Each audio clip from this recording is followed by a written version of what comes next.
A Missouri woman took her leash dog on a short walk to visit a friend. A few weeks later, she was fined, placed on probation, and ordered to get rid of her dog within 15 days. But when she challenged that conviction and showed up for a brand new trial, the prosecution suddenly rescinded the charge. Now, how did we get from a barking dog to a conviction and then to a case that simply disappeared? Here's what happened. In February 2024, Paula decided to take a short walk down the street to visit a friend.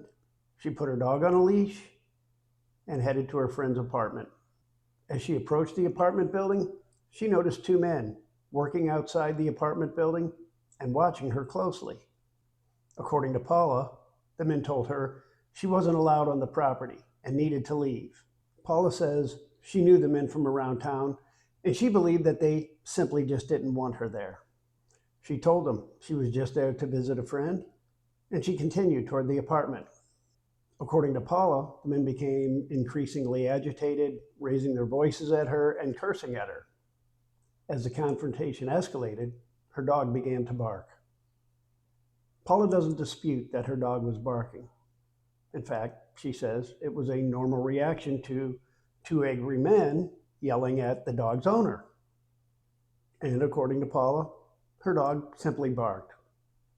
Did not lunge, was not aggressive, just barked to alert of danger. At some point, rather than continuing to argue, Paula took her dog, left, and went home. Unknown to Paula, one of the men had called the police. A Wellsville police officer arrived on scene and shortly after was joined by Wellsville Police Chief Justin Caldwell. According to Chief Caldwell's report, the administrator told him Paula had previously been warned not to bring her dog onto the property because it was aggressive. Paula disputes that claim and says she was never given any such warning. Chief Caldwell's report also states that the complainants told him that the dog had been lunging, growling, and barking aggressively during the encounter. The report then says that one of the complainants showed Chief Caldwell a video of the incident. And here's where the report becomes interesting. Notably, after describing his review of the video, Chief Caldwell's report states that the dog was barking, but it doesn't mention that the dog was lunging or growling. That seems very different than what the complainant had stated.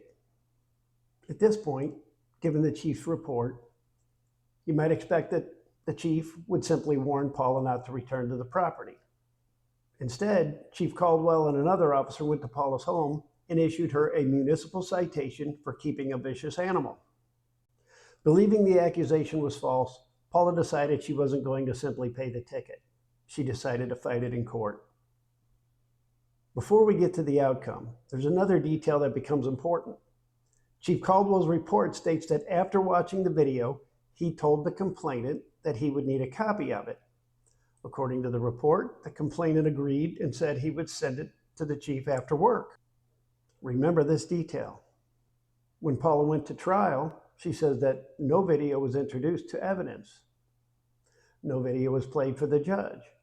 Instead, she says the only exhibit was a single still photograph showing her and her dog standing on a sidewalk. So what happened to the video Chief Caldwell said he watched? Was it ever provided? Was it unavailable?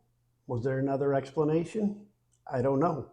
But according to Paula, no video was presented at the trial. Even without the video, Paula says she was found guilty. The court fined her, placed her on 6 months probation, and ordered her to remove the dog from her home within 15 days. For an older dog, that's no small thing. Finding another home for an older dog can be extremely difficult, and many older dogs surrendered to shelters are never adopted. Paula wasn't willing to give up her dog without one more fight. It was shortly after her conviction that I met Paula. She was working at a local business. Her dog was there with her.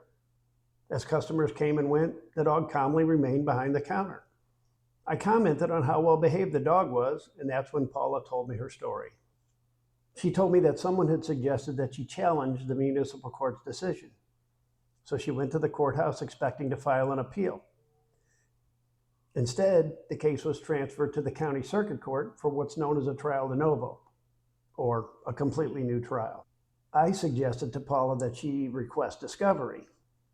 For those unfamiliar with that term, discovery is the process by which the prosecution provides the defendant with the evidence it intends to rely on at trial.